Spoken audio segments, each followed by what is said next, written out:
Estamos ahora en comunicación con Pedro Gaite. Pedro Gaite es economista jefe de FIDE. ¿Qué tal, Pedro? Gracias por atendernos. Hola, buen día, gracias a ustedes por la comunicación. Bueno, en primer lugar, me gustaría enganchar esta entrevista con lo que acaba de decir el vocero presidencial, que se ven puntos de rebote a la manera de aquella famosa frase de los brotes verdes. El vocero admite que no hay una recuperación generalizada de la economía, ni mucho menos, pero que se ven algunos puntos. ¿Qué visión tienen ustedes desde FIDE sobre eso? No, la realidad es que el programa económico del gobierno ha sido muy nocivo en términos de la actividad económica. Priorizó la estabilización de algunas variables Ajá. macroeconómicas financieras que durante los primeros meses del año algo mejoraron a costa de un desplome fenomenal de los ingresos, de los salarios, del poder adquisitivo, que eso obviamente repercutió en el nivel de consumo y eso a su vez en el nivel de producción. Los datos a mayo, junio muestran que no hay tal recuperación más allá de algún pequeño Ujú. repunte en algún sector aislado. La realidad es que la actividad está estancada o incluso sigue cayendo. Y lo más preocupante me parece que es la perspectiva hacia futuro, tampoco es muy promisoria, porque mientras no se recupere de manera importante el consumo privado, que es el componente más importante de la demanda agregada, explica entre el 60-70% de la demanda, es muy difícil pensar que se pueda recuperar la producción o incluso la inversión. Los datos del primer trimestre de caída de la inversión productiva son escandalosos, Ujú. cayó más de un 20% la inversión, lo cual tiene sentido porque ¿quién va a invertir, quién va a aumentar la capacidad productiva en un contexto en el que caen fuertemente las ventas? Y esto compromete no solo las capacidades productivas actuales o la producción hoy, sino las posibilidades de aumentar las capacidades productivas a futuro. Entonces, de nuevo, mientras no se recupere de manera vigorosa el salario real, y eso no se ve porque cuando uno Ujú. analiza en qué sectores cayó más el ingreso en todos estos meses, la realidad es que los que más sufrieron fueron los estratos de ingreso bajo, que son los que tienen una propensión a consumir más alta también, y por lo tanto no se ve que vaya a haber una recuperación vigorosa del consumo, por lo tanto tampoco de la producción, de la inversión. El gasto público claramente sigue cayendo, jugando un rol procíclico, podríamos decir, lejos de Está claro, impulsar la Pedro. recuperación, la profundiza. Ahora, Entonces no veo hmm, cuáles pueden ser los drivers de la recuperación ok. en el corto plazo. Está bien. Ahora, al mismo tiempo, digamos, esta recesión es una consecuencia directa del plan aplicado por el gobierno para estabilizar.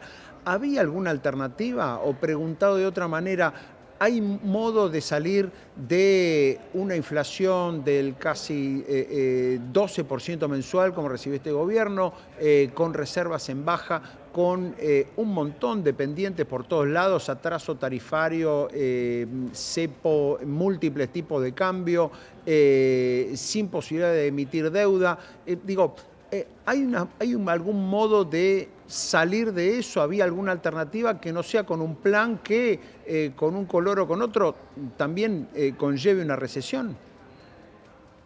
Sí, yo creo que la situación inicial claramente era crítica, no se podía seguir como estaba Ujú. por el panorama que mencionabas recién. Creo que cualquier gobierno tendría que haber encarado un proceso de normalización de la macroeconomía que hubiese incluido un aumento del tipo de cambio por el atraso que mencionabas, un aumento de las tarifas, una reducción del déficit fiscal y demás, pero me parece que había otras alternativas para moderar el ajuste y sobre todo para hacer que el costo del ajuste lo paguen quienes más capacidad contributiva Ujú. tienen, que eso no es lo que ocurrió. De nuevo, cuando uno ve la caída de los ingresos dividido por decil de ingreso, ve que el 50% de la población más pobre es la que está pagando los costos porque sus ingresos cayeron muchísimo más que los estratos de ingreso alto.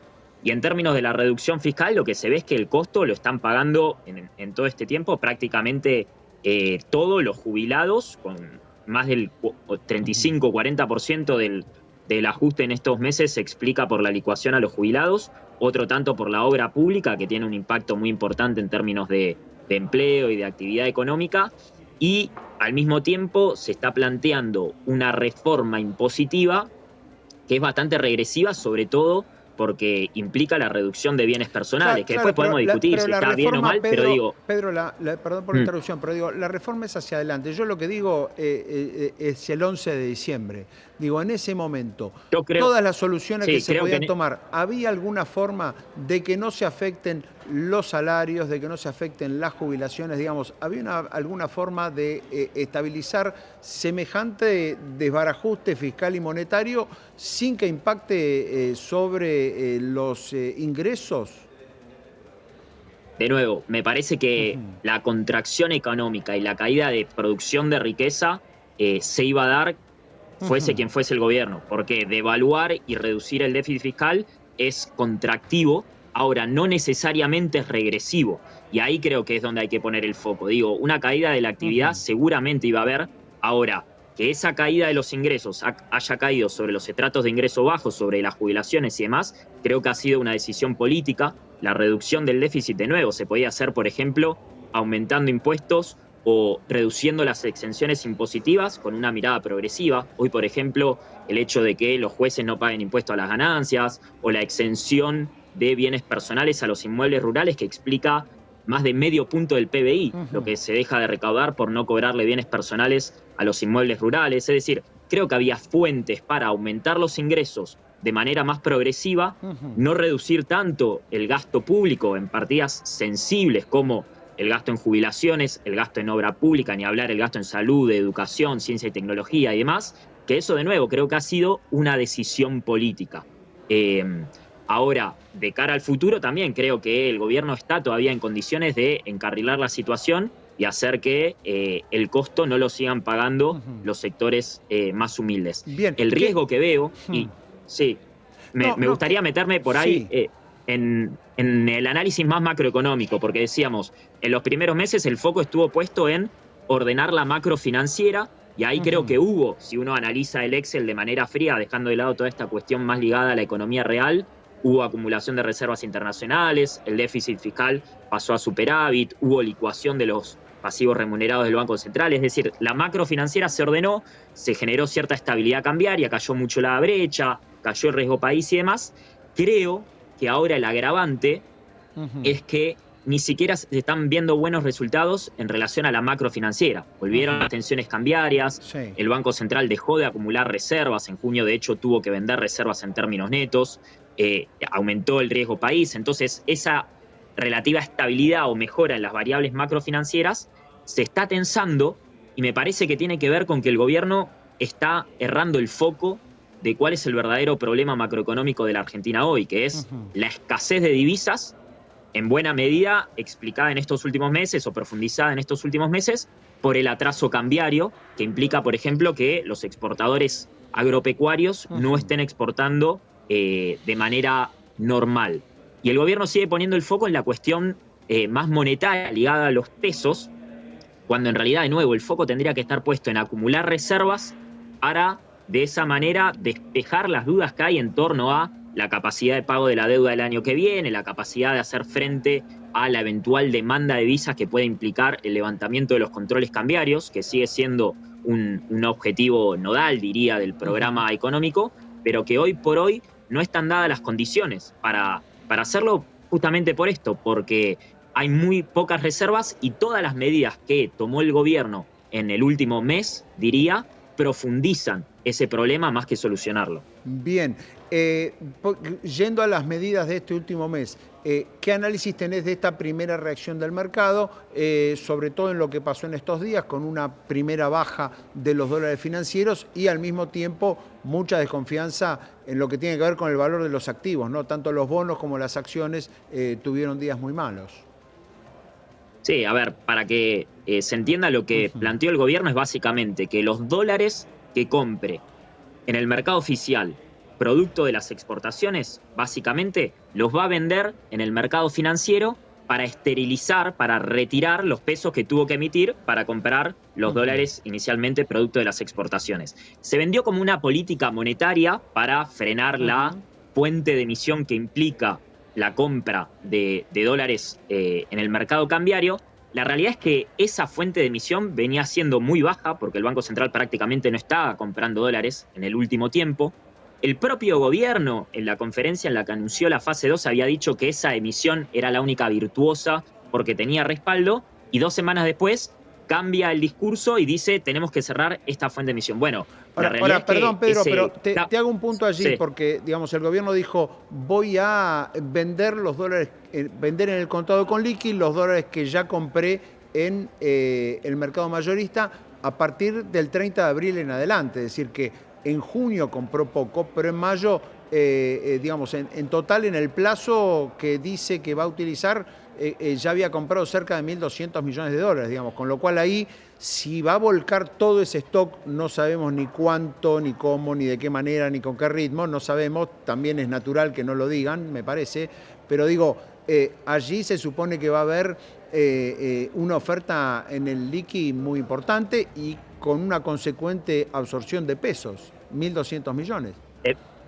efectivamente, lo Ujú, cual creo que hace todavía más grave el anuncio, ujú, porque aún si no compra dólares, va a estar perdiendo reservas en el ujú, mercado financiero porque quiere esterilizar lo que ya emitió, que de nuevo refuerza esta idea de que está errando el foco, porque está poniendo el foco en la cuestión monetaria, cuando el mercado lo que le está pidiendo es acumular reservas, dejar de apreciar el tipo de cambio real, que ya perdió casi un 90% de la competitividad que ganó en diciembre, y el ujú, gobierno todas las señales que da van apuntando a otro lado. Yo creo que en la conferencia en la que anunció la fase 2, el aumento del riesgo ujú, país y el impacto negativo que tuvo en el mercado tuvo más que ver con lo que no dijo que con lo que ujú, sí anunció. De ujú. nuevo, el mercado creo que estaba esperando un anuncio en torno a la modificación de la pauta del crawling peg del 2%, incluso quizás alguna flexibilización en los controles cambiarios, algo que permita acumular más reservas, y el gobierno dijo, no, lo que hacemos es pasarle la deuda del Banco Central al Tesoro. Ujú, Ahora con el último anuncio pasa lo mismo, y baja la brecha porque efectivamente si implica mayor oferta de dólares en el financiero, es natural que la brecha baje, pero fíjate que al mismo tiempo que baja la brecha, aumenta el riesgo país, lo cual da la pauta de que está aumentando la percepción de que el gobierno no va a poder pagar los vencimientos de los bonos que el año que viene alcanzan los 17.000 millones de dólares, cuando vos sumás con privados, con organismos internacionales, con el Fondo ujú, Monetario y demás, y eso es lo que está viendo el mercado. Hoy no tenés los dólares, no solo para empezar a flexibilizar los controles cambiarios, sino que corre serio riesgo el pago de la deuda el año que viene, y eso es lo que explica que al mismo tiempo que baja la brecha cambiaria, aumenta el riesgo país. El mercado está viendo que esto es pan para hoy y hambre para mañana. Y ujú. mientras el gobierno siga profundizando esta lectura en la que pone el foco en el frente de los pesos y descuidando el frente de los dólares, la acumulación de reservas, me parece que todas estas tensiones se van a acrecentar y esta pasajera reducción de la brecha cambiaria que podemos ver hoy va a terminar estallando porque, digo, es insostenible no acumular reservas y seguir apreciando el tipo de cambio real como lo vienen haciendo con el esquema del crawling peg del 2%. Está Por claro. eso, tan insostenible es esta medida que a mí me genera dudas si lo que quiere hacer el gobierno no es desplomar la brecha cambiaria en el corto plazo, metiendo todo este shock de oferta en el mercado financiero y levantar los controles cambiarios. El problema es que mientras no tengas más reservas en el Banco Central, y esta medida atenta contra eso, y tampoco veo que vaya a haber fuentes de financiamiento en la escala necesaria en el corto plazo, la salida del cepo de esa O sea que manera me tú, parece que tiene mucho riesgo de salir sí, mal. pero lo ves como una medida transitoria, camino hacia la salida del cepo, tal vez no la salida total, pero sí a una fase 3, llamémosle, donde haya algunas restricciones cambiarias que se levanten. Esta última decisión cambiaria la ves en ese terreno. Es que en Ujú, realidad no, porque como te digo, ujú, vos para levantar el cepo, empezar a levantar el cepo, que creo que se tiene que ir haciendo de una manera secuencial y progresiva, necesitas ujú. sobre todo acumular divisas. Esa es la Bien. variable principal. A la hora de levantar el cepo, vos necesitas dólares en el Banco Central para hacer frente a toda la demanda de dólares que vas a tener el día después de levantar los controles. Después está la cuestión cambiaria, el tipo de cambio al cual levantás el cepo y la cantidad de Ujú, pesos que hay en la economía. Esta medida atenta fuertemente contra la variable principal, que es la acumulación de reservas. Entonces lo que yo digo es, quizás lo que quieren es salir del cepo más o menos con esta cantidad de dólares, pero desplomando la brecha cambiaria, porque, a ver, la brecha te opera como una referencia de a dónde ujú, podría ir el dólar oficial al momento de levantar el cepo. No del todo, porque de nuevo, la brecha hoy no es libre el ujú. mercado financiero. Entonces, bien podría pasar que si vos levantás el cepo, el tipo de cambio oficial, si lo deja flotar, vaya más arriba que los valores de los financieros, pero digo, dentro de la lectura del gobierno y tratando de entenderlo, más allá de no compartir la lectura, Ujú. creo que lo puede tener sentido si dicen, te desplomo la brecha con una intervención fuerte en el corto plazo y levanto el cepo cambiario, como hizo el gobierno de Cambiemos en su momento, de un día para el otro. Creo que las condiciones macroeconómicas de la Argentina hoy son muy distintas a ese momento, sobre todo por el nivel de endeudamiento y, de nuevo, las reservas que hoy por hoy Ujú. están en negativo en 4.000 millones de dólares, las reservas netas. Entonces, si esa es la lectura y ese es el objetivo, creo que hay muchas chances de que salga mal, tengas una corrida cambiaria y el tipo de cambio vaya a cualquier lado con todo lo que eso implica en términos de caída de la actividad, de caída de los Clarísimo. salarios, aumento de la inflación y demás. Desde luego. Bueno, claro el diagnóstico y claro también las reacciones de los mercados, ¿no? Tanto por un lado, es natural que hayan bajado los dólares financieros ante este anuncio de un shock de oferta, al mismo tiempo que es igual de natural que haya desconfianza de los actores económicos que digan, bueno, si este gobierno dice que ya no es tan prioritario acumular reservas, tal vez no sea tan conveniente tener bonos en dólares. Pedro, muchísimas gracias por este contacto.